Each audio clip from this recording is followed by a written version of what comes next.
topik memahami faktor risiko dan gejala penyakit jantung pada perempuan. Topik ini akan dibawakan oleh Dr. Renan Sukmawan, ST-SPJP Konsultan PhD Mars. Beliau adalah dokter spesialis jantung yang saat ini menjabat sebagai Direktur Medis Rumah Sakit Dr. Cipto Mangunkusumo dan juga sebagai Ketua Kolegium Jantung dan Pembuluh Darah. Kami persilakan Dr. Renan. Baik, Assalamualaikum warahmatullahi wabarakatuh. Masih semangat Ibu-ibu, Bapak-bapak? Semangat ya. Baik, tadi sudah mengikuti paparan Pak Dekan ngomong tentang GERD, ya sekarang naik dikit ya. Tadi di bawah naik dikit ke atas ya. Jantung. Gejalanya mirip-mirip ya, hati-hati mana gejala-gejala GERD yang kadang-kadang mirip sama serangan jantung. Nah, itu jadi tapi hati-hati kita jaga makanan, jaga aktivitas, tujuannya banyak tadi ya, proteksi lambung, jantung juga ikut dan sebagainya. Baik, saya mulai dari sini. Bapak Ibu sekalian, yang bikin orang meninggal di Indonesia itu sekarang bukan lagi infeksi, bukan lagi malaria, demam, tapi lihat, kalau kita lihat apa yang bikin orang meninggal di Indonesia pada tahun-tahun ini, nggak bisa pakai ini, lihat. 35% karena penyakit kardiovaskuler, jantung, pembuluh darah ya. Kemudian cancer ya. Kemudian penyakit pernafasan, diabetes. Secara overall, kematian orang Indonesia itu 73% karena penyakit tidak menular gitu ya. Jadi mesti kita tahu betul penyakit-penyakitnya untuk bisa merawat diri dan keluarga kita, kira-kira gitu ya. Kalau lihat trennya di dunia, di negara-negara berkembang udah turun nih penyakit-penyakit seperti ini karena pencegahannya udah lebih bagus. Tapi kita terus harus berusaha karena kelihatan trennya nggak turun nih, ya promotor. Jadi preventionnya perlu kita terus kerjakan karena nampaknya di tahun-tahun sekarang masih tinggi dan masih trennya naik. Nah ini mesti kita jaga terus ya. Jadi acara hari ini penting sekali untuk kita terus mengenali apa saja penyakitnya. Dalam 2 hari ini pembicaraan masih banyak dan apa yang mesti kita lakukan untuk itu ya. Ibu-ibu, teman-teman, tugas saya ngomong soal jantung gitu ya. Jadi kita mengira bahwa kematian orang di dunia ini, terutama di Indonesia, enggaklah karena penyakit jantung gitu. Tapi aktualnya datanya seperti ini nih. Ini data yang kami kumpulkan di jaringan negara-negara Asia Tenggara. Kebetulan saya juga ikut di situ. Kematian negara penyakit jantung pada negara-negara maju udah turun, lihat nih ya. Australia, New Zealand udah bagus gitu ya.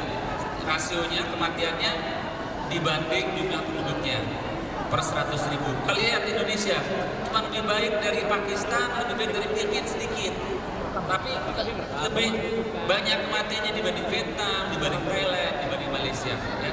Ini menunjukkan bahwa kita harus aware karena penyakit tidak menular, terutama penyakit kardiovaskular ini kita betul-betul sadar apa itu penyakitnya dan bagaimana mencegahnya karena semuanya prinsipnya bisa dicegah gitu ya, bisa dikenali dan dicegah ya. Baik, kemudian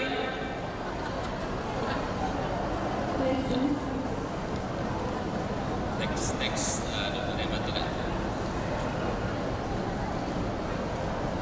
Nah, karena ngomongin jantung, Bapak Ibu sekalian, ini jantung kita kira-kira begini nih ya. Tugasnya terima darah kotor dari seluruh tubuh yang dipakai dipompain, dicuci di paru-paru, kemudian dipakai untuk mengalirkan oksigen yang bersih ke seluruh tubuh. Dia berfungsi sebagai pompa. Kalau nggak ada oksigen yang baik di kita, organ-organ tubuh kita tidak akan berfungsi baik, gitu ya.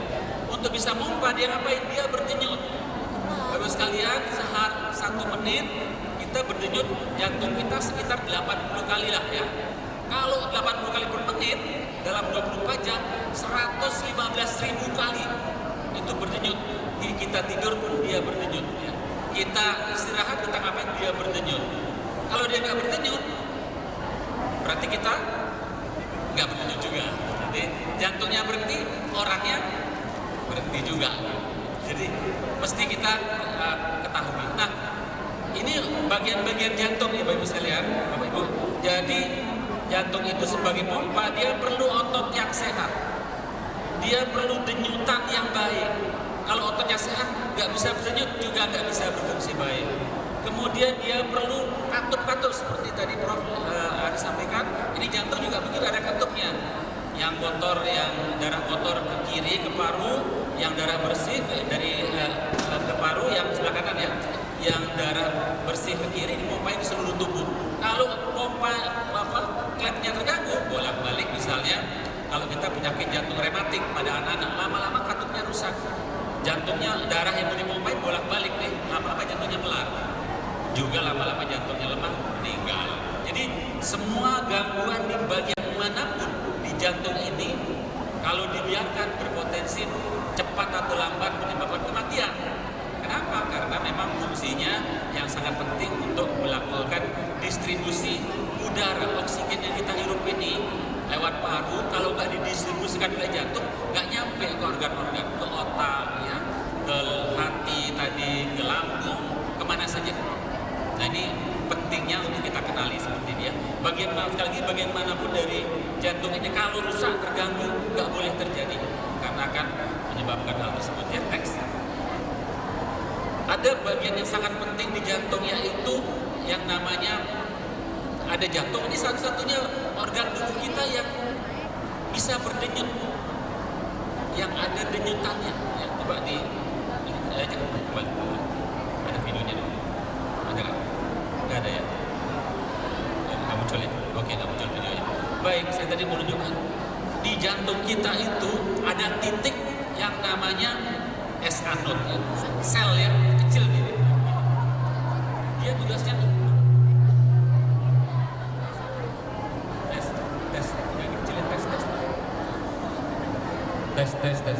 Tugasnya ngapain? Tugasnya ngasih pulsa. Kayak pulsa gitu, bet gitu. Titik ini pulsanya masuk, dia menjalar ke seluruh badan, baru bisa jantungnya mompa. Kalau nggak ada pulsa, walaupun jantungnya baik, nggak bergerak juga jantungnya. Jadi jantung itu punya dua yang khas. Dia mampu memompa, tapi dia punya otomatisasi namanya. Dia punya sistem listrik. Yang kalau ada gangguan listrik dimanapun bisa mengganggu fungsinya. Kalau gangguannya jantungnya bagus, listriknya rusak, jantungnya pergi juga, meninggal juga. Jadi kalau Bapak Ibu sekalian lihat ada atlet lari, tiba-tiba kolaps di lapangan, ada yang ketolong, ada yang meninggal. Itu banyak karena gangguan listrik ini. Pompanya bagus, nggak ada sumbatan, nggak ada kelainan apapun di anatomi jantungnya, tapi listriknya rusak. Nama penyakitnya aritmia, gangguan listrik. Ini juga variasinya banyak sekali. Salah satu kerusakan yang tidak ditangani, jantungnya berhenti juga. Nah ini kita harus kenali juga, jangan sampai terjadi pada siapapun gitu ya. Nah yang paling sering Bapak Ibu sekalian, nah ini penyakit jantung. Kalau dibilang penyakit jantung itu orang harus sakit jantung, macam-macam penyakit jantung Bapak Ibu. Mulai dari penyakit jantung koroner, ya namanya penyakit jantung koroner ini nih, ada sumbatan di dinding jantung. Ada nih tadi makan enak, sop kondro yang ditunjukin Prof. Ari tadi, kebanyakan makan tuh nih jadinya nih, ya mampet di sini nih. Kalau ini mampet, ototnya nggak bisa dapat darah yang cukup, jantungnya nggak bergerak. Nah, itu yang namanya serangan jantung. Ini yang kita sebut serangan jantung, penyakit jantung koroner. Tapi ada banyak penyakit lain. Darah tinggi dibiarin, lama-lama jantungnya melar, gagal jantung, meninggal juga. Ya. Penyakit jantung katup tadi saya bilang, ya. Penyakit jantung rematik, dari kecil dibiarin, nggak diberantas, katupnya rusak, jantungnya melar, meninggal juga karena gagal jantung, ya. Penyakit jantung bawaan dari lahir, nggak ditangani, jantungnya jadi biru, kemudian udah mau bawa ke dokter, udah usia dewasa nggak bisa dioperasi, meninggal juga. Jadi variasi penyakitnya banyak sekali, oleh karena itu kita perlu kenali gitu ya. Tapi yang paling membunuh orang di Indonesia dan di dunia adalah ini, penyakit jantung koroner ini ya. Kenapa dia begitu? Karena ada sumbatan, terus kemudian tiba-tiba pecah di sumbatannya. Lari, main tenis, kemudian tahu-tahu pecah, narik tumpuan darah, dada, jantungnya nggak bergerak karena aliran ke dindingnya tiba-tiba berhenti. Jadi kalau ada orang main tenis tiba-tiba jatuh di lapangan, wah itu meninggal karena olahraga. Olahraga bagus Bapak Ibu. Ya, olahraga itu selalu baik, tapi kenali dulu di dalamnya ada beginian nggak? Deteksi dulu, terutama pada usia-usia yang dewasa, kecuali dari anak-anak, dari remaja, dari pada keluarga dan sebagainya, itu perlu kita kenali ya. Next. Bapak Ibu pernah dengar kata-kata faktor risiko? Tadi Bapak juga menyampaikan faktor risiko ya. Apa itu faktor risiko? Faktor itu artinya yang berkaitan dengan kejadian penyakit. Ini hasil penelitian pada populasi ya, pada orang banyak diteliti. Apa yang membuat orang meninggal karena serangan jantung? Dilakukan di 52 negara. Ternyata dapat nih kaitan-kaitannya gitu. Satu, merokok, Bapak Ibu sekalian ya. Yang kedua, kolesterolnya tinggi, darah tinggi, gula. Nah ini hati-hati nih. Perutnya mulai melebar, kayak sudah mulai dikit-dikit agak lebar-lebar, bahaya ya. Hati-hati karena bikin diabetes, bikin darah tinggi yang bisa bikin serangan jantung. Kemudian Bapak Ibu sekalian, stres, jangan lupa. Stres kalau nggak dikelola dengan baik, semua orang pasti punya masalah. Kalau nggak dikelola dengan baik, lama-lama muncul ini dan lama-lama sakit jantung. Hati-hati ya.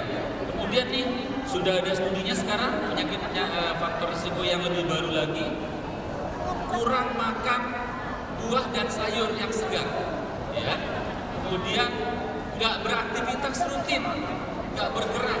Saya kira Bapak Ibu sekalian sekarang pakai baju olahraga pasti biasa bergerak ya. Ini yang kita harapkan. Terakhir, alkohol ya berlebihan ini juga merusak jantung. Jadi jeleknya alkohol seperti itu ya. Nah ini apa yang terjadi kalau satu saja ada, resikonya 2 kali lipat. 2 tambah segini. Kalau semuanya ada nih, bisa 20 kali lipat lebih tinggi daripada orang yang normal. Kemudian sering ditanya ini tetangga sebelah merokok, umurnya panjang. Dia termasuk yang sedikit itu, tapi sebagian besar lebih banyak lagi yang gitu. Jangan lihat satu dua kasus, ini studinya populasi, tapi sudah dibuktikan di dunia ini orang yang merokok ujung-ujungnya lebih banyak yang serangan jantung atau stroke ya, atau penyakit degeneratif lainnya. Next. Jangan lupa salah satu penyakit yang paling kita khawatirkan di Indonesia adalah darah tinggi ya. Ini studinya ada macam-macam, kita sudah lakukan banyak penelitian ya, saya kira semua departemen kali banyak melakukan penelitian ini. 1/3 orang Indonesia darah tinggi Bapak Ibu. Ukur aja nih, 1/3 dari kita, dari yang duduk di ruangan ini, orang dewasa biasanya darah tinggi. Darah tinggi ujungnya apa? Penyakit jantung, penyakit saraf, penyakit degeneratif lain, termasuk penyakit kelainan ginjal, gagal ginjal dan sebagainya belum. Jadi dari awal kenali dulu ya, darah tinggi dan sebagainya perlu dari awal kita ketahui termasuk ini apa tidak ya. Ya, di mana-mana Indonesia di 34% ada yang sampai segitu ya. Tertinggi di Kalimantan ada sampai 40% ya. Jakarta ya 34%. Daerah-daerah yang mungkin banyak karena asin-asinan ya. Ini juga cukup tinggi. Sekarang saya mengatakan kalau itu udah kita kenali faktor risikonya ya pada populasi umum. Kalau perempuan, nah ini kan ngomong perempuan nih, apa tambahan faktor risikonya? Jelas ya, tadi sudah ada perempuan banyak banget tuh kalau merokok, darah tinggi dan sebagainya sama dengan laki-laki. Ada tambahan. Kalau ada stres yang berlebihan tadi juga disebutkan depresi yang tidak terkelola dengan baik, ujung-ujungnya penyakit jantung koroner juga mengancam Bapak Ibu sekalian ya. Terus kemudian nih menopause. Nah, Bapak Ibu sekalian bersyukur, ibu-ibu terutama, bersyukurlah pada usia yang belum menopause itu ada hormon estrogen. Hormon estrogen itu menjaga pembuluh darah kita. Jadi lebih sedikit yang jadi serangan jantung. Kalau enggak diabetes atau darah tinggi ya, tapi kalau sudah menopause, dia punya tambahan faktor yang berpotensi menyebabkan serangan jantung atau penyakit jantung yang lain, yaitu menopause. Jadi kalau pada kelompok yang ini udah menopause, hati-hati, ininya dijaga gitu kira-kira. Jangan ada yang merokok, jangan ada yang bukan dan sebagainya. Terakhir, Bapak sekalian tentang, nah ini juga perlu diawasi komplikasi pasca kehamilan. Banyak orang-orang yang hamil, kemudian sebelumnya nggak darah tinggi, habis itu darah tinggi. Sebelumnya nggak diabetes, habis itu diabetes. Nah ini dijaga, jangan sampai tekanan darah tinggi dibiarin. Oh, saya dulu sebelum hamil nggak darah tinggi, biarin aja. Ternyata jadi tinggi terus setelah kehamilan. Dia jadi masuk yang atas. Begitu juga diabetes. Ada diabetes gestasional namanya. Dia sakit gula tuh waktu hamil aja. Tapi setelah hamil ternyata berlanjut tuh. Nah ini dijaga jangan sampai nggak dikontrol. Ya. Next. Bapak Ibu sekalian, kalau sudah ada itu baru kemungkinan kenali apa gejala-gejala yang timbul yang berkaitan dengan kemungkinan serangan jantung. Kenapa? Karena serangan jantung mematikan di mana-mana ya. Gejalanya agak beda, sedikit berbeda laki-laki sama perempuan. Pertama, ada faktor risiko dulu apa enggak yang tadi yang banyak? Kalau enggak, nyeri ulu hati, mungkin periksa dulu ke Prof. Hari, periksa lambungnya. Tapi kalau ada faktor risiko yang tadi salah satu, misalnya dia diabetes, kemudian dia menopause, kemudian ada nyerinya luar biasa di ulu hati, tiba-tiba jalan, keringat dingin, hati-hati, gitu ya. Ada faktor risiko, sebaik periksakan di IGD terdekat, betul lambung atau serangan jantung, ya. Jadi gejala yang pertama, pusing, kelingan, ya. Kemudian bisa juga nyeri ulu hati tadi. Kemudian ya, gejala yang paling khas serangan jantung adalah adanya gejala otonom namanya. Bisa tiba-tiba mual, keringat dingin, nyeri di ulu hati atau dada atau punggung. Jadi serangan jantung gak cuma nyeri dada itu. Ada rasa nggak enak di dada seperti ditekan menjalar ke leher atau ke lengan kiri atau punggung atau kanan juga bisa tergantung karena ada 3 pembuluh darah kita yang kalau mampet salah satu bisa kemana-mana ya. Kemudian lemas yang nggak biasa mual muntah ya. Salah satu gejala ini dikenali dan punya faktor resiko kemudian nggak hilang dalam 20 menit segera bawa ke IGD terdekat gitu ya. Jangan kadang-kadang dokternya dipanggil bukan IGD terdekat lebih penting karena dokter datang nggak punya alat percuma karena dokternya harus periksa rekaman jantung. Sering-sering kita datang ke praktek dokter kalau di situ ada EKG nggak apa-apa gitu. Sekarang IGD kita di puskesmas Indonesia sudah punya EKG ya. IGD kita sudah puskesmas kita sudah punya EKG bisa periksa ini ya. Next. Apa yang diperiksa? Ini ibu-ibu sekalian, ini melihat listrik jantung. Kalau serangan jantung, listriknya berubah. Ini kelihatan bedanya ya.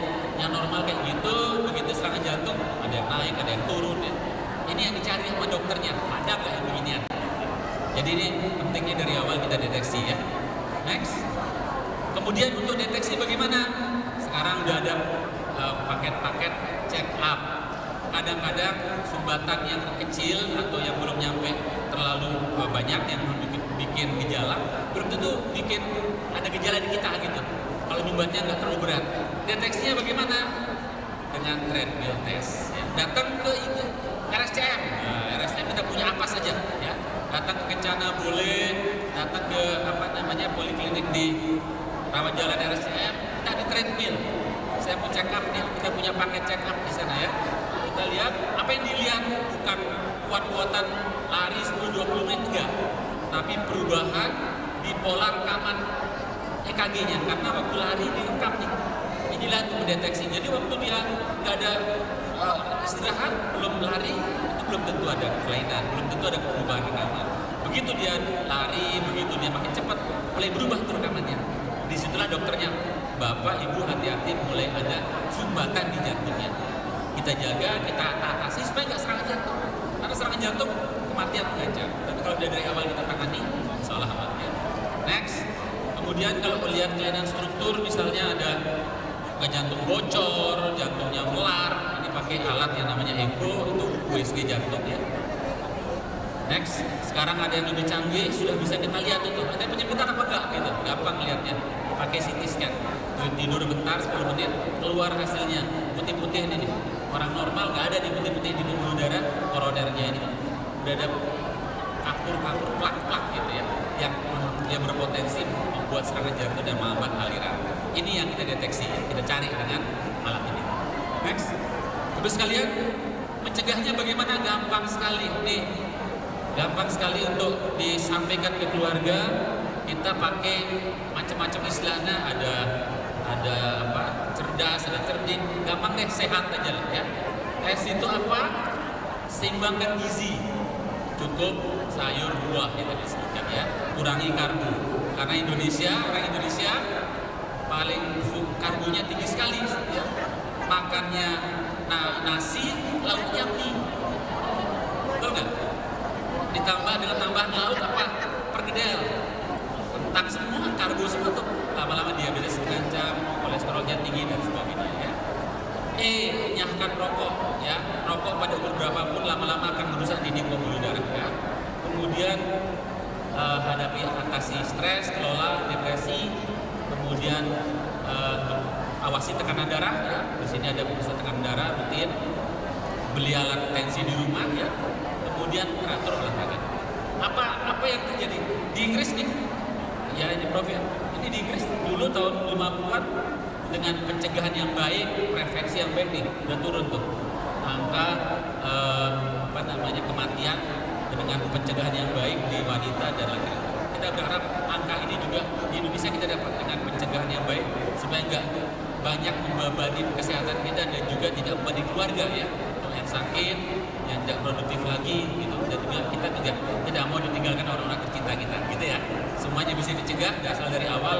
Itu yang simpel itu, kenali faktor risikonya. Next.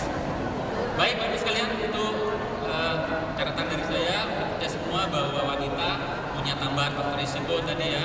Ada stres psikososial, ada menopause dan kemudian perlu dikenali juga hipertensi atau diabetes pada kehamilan ya. Kemudian ada pemeriksaan kita lengkap, silakan datang ke rumah sakit terdekat, apalagi di tempat kami di RSM, semua ada ya. Kita ada paket-paket check up yang lengkap ya, dari yang semuanya atau yang sederhana ya. Saya tutup dengan ucapan next. Terima kasih semuanya, salam sehat dan terus berolahraga untuk kita semua. Selamat siang, assalamualaikum warahmatullahi wabarakatuh.